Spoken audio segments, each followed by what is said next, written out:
Bonjour Sophie. Bonjour. Tu diriges, sauf erreur de ma part, le territoire canopé qui est conjoint à celui de la PACA, hein, donc de la Grande Académie Provence-Alpes-Côte d'Azur, puisque c'est comme ça qu'on l'appelle.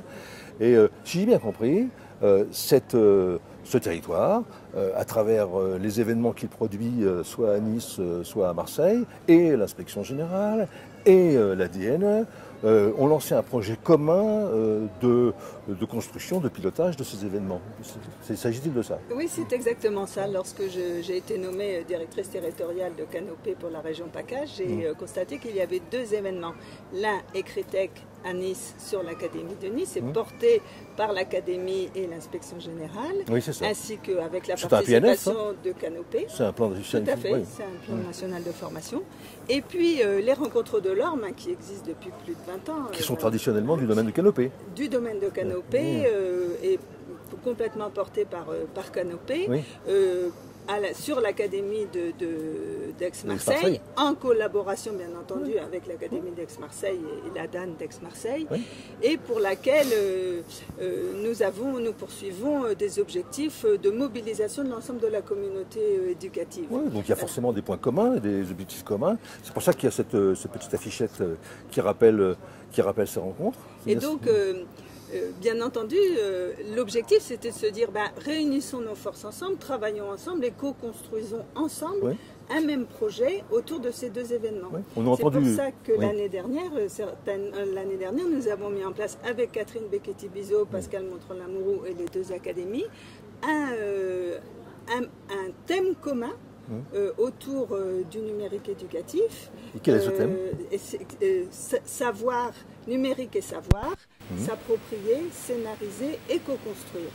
Et donc nous l'avons développé à la fois sur Ecritech, sur le plan scientifique, on va dire, avec la participation de chercheurs lors d'un colloque et la démonstration d'enseignants en atelier.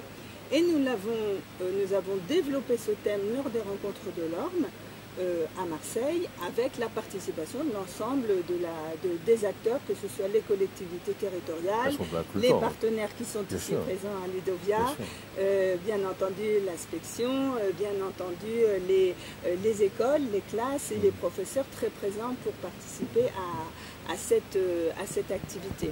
Et lorsque nous nous sommes rendus compte que finalement ce thème commun permettant de réunir les deux événements fonctionnait, donc nous nous sommes dit ensemble que nous allions continuer pour l'année prochaine, sur la même thématique, 2018, alors sur une nouvelle thématique qui est ici très exprimée à Ludovia. D'ailleurs, avec Catherine Becchetti-Bizot, nous en faisions la remarque, c'est la forme scolaire. Bien sûr, c'est sa spécialité, ça.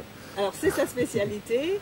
Mais nous voyons que dans de nombreux ateliers, dans de nombreuses conférences, c'est un sujet qui demande à être travaillé et exploité. Donc l'évolution de la forme scolaire face au numérique. Voilà. Et donc oui, c'est pour ça que nous avons édité ce flyer pour le distribuer à Ludovia. Je ne sais pas si on voit bien à l'écran, avec déjà les dates qui sont arrêtées, donc le 4 et 5 avril. 4 et 5 avril, je dis bien fort, 4 et 5 avril 2018 pour Ecritech et 30 et 31 mai pour l'Orme 2018. Tout à fait. Alors, spécifiquement sur l'Orme, puisqu'il s'agit de quelque chose de très particulier à Aix-Marseille, du coup, un petit bilan peut-être de l'édition 2017 et puis des perspectives pour 2018 sur cet événement en particulier. Comment ça s'est passé? Moi, je n'étais pas invité, mais... on vous invitera à la prochaine émission, mais Ludomag était présent, donc on était ravis de les accueillir. Ils sont généralement présents à Ecritech, et là nous les avions invités. Non, mais je suis déjà venu. Pour l'Orme. Alors, l'innovation, la nouveauté, on va dire, parce qu'on nous a dit qu'il ne fallait pas utiliser l'innovation, c'est un terme un peu compliqué, mais la nouveauté, c'était d'introduire une démarche de parcours. Parce qu'il y a une telle offre à l'Orme de propositions qu'on a voulu donner des fils conducteurs aux enseignants. Et donc on avait défini 11 parcours autour de cette problématique, s'approprier les savoirs, scénariser, co-construire, et puis tout ce que le ministère propose autour des EMI, les EMC, l'école inclusive, l'international, enfin vous voyez, toute une palette de parcours pour que les enseignants puissent suivre les parcours qui les intéressaient en fonction de leur engagement pédagogique. Et Ça a très très bien marché. Non. De l'avis de tous, de toutes les personnes qui étaient présentes, ça a très bien fonctionné. Alors c'était à risque, Oui. mais là aussi j'entends les chercheurs qui nous disent il faut savoir prendre des risques, Oui, il oui. faut avoir le droit à l'erreur. Et donc je disais aux équipes, Oui. eh bien si ça ne marche pas, nous ferons mieux la fois prochaine, mais il faut y aller, il faut essayer. Oui, et, bien sûr. et on l'a- Moi, ce qui me on semble l'a particulièrement expérimenté. intéressant, j'en ai parlé aussi avec Catherine, ce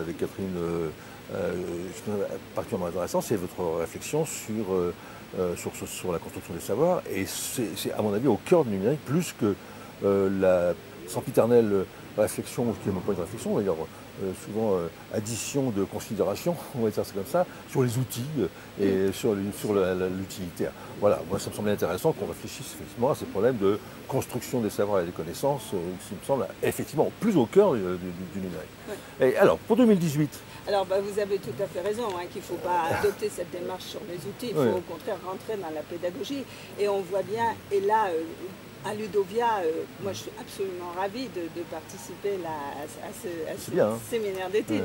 C'est vraiment très très bien Ouais. et c'est très instructif.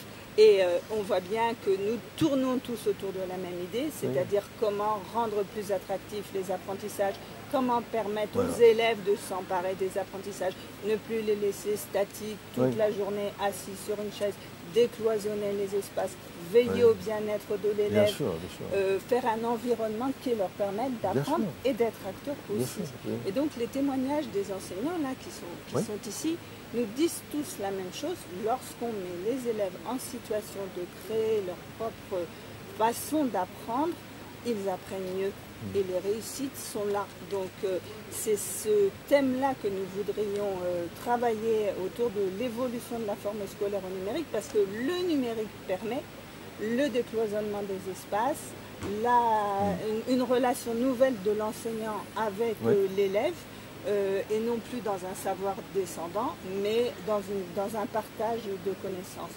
Après, il y a des élèves qui ont besoin de plus d'attention, et l'enseignant, il est plus attentif à l'élève qui a besoin de l'attention lorsqu'il sait que les élèves qui ont compris continuent à travailler en travaillant et en partageant leurs acquis ensemble. D'accord. Donc c'est tout ça, le programme de 2018. Donc là, ça va tourner autour de ça. Donc sur la même formule, donc Ecritech avec cet aspect scientifique, où là nous allons mobiliser des chercheurs, et puis des témoignages d'enseignants, et l'ORM, où on reconduira cette démarche de parcours. Donc on travaillera sur les parcours, notamment avec les thématiques qui sont autour du décloisonnement des espaces, des nouvelles façons d'apprendre, de tout le bien-être de l'élève, toutes ces questions-là qui vont être abordées et qui vont nous permettre de croiser aussi avec les collectivités territoriales, parce que leur rôle est indispensable, avec les éditeurs, avec les partenaires industriels qui sont ici présents, mais qui viennent généralement à l'ORM, de revenir et partager sur ces questions. Dernière question qui est... Alors je voudrais juste, rajouter quelque chose, c'est que pour éviter de faire ce qu'on appelle le one-shot, c'est-à-dire on crée quelque chose, mais on veut le faire dans la continuité et travailler dans la continuité, nous avons aussi développé les mardis de l'ORM.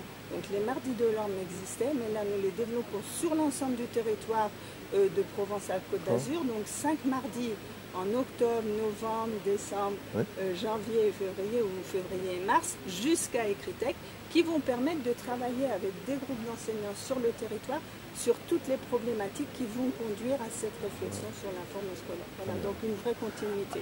Alors ma dernière petite question, parce que c'est une question qui est assez redondante, je trouve, et qui se pose souvent ici, c'est qu'il y a beaucoup de gens qui réfléchissent sur les espaces d'apprentissage, mais moi j'ai du mal à comprendre comment est-ce qu'on peut décorréler cette réflexion sur les espaces de celle sur le temps, sur les temps scolaires et sur les groupes scolaires aussi. Oui, bien sûr, c'est une réflexion qu'il faut aussi conduire. Quand on dit décloisonner, c'est décloisonner les temps, décloisonner les espaces et décloisonner les temps. D'accord, on est d'accord. Merci beaucoup Sophie. Merci beaucoup de votre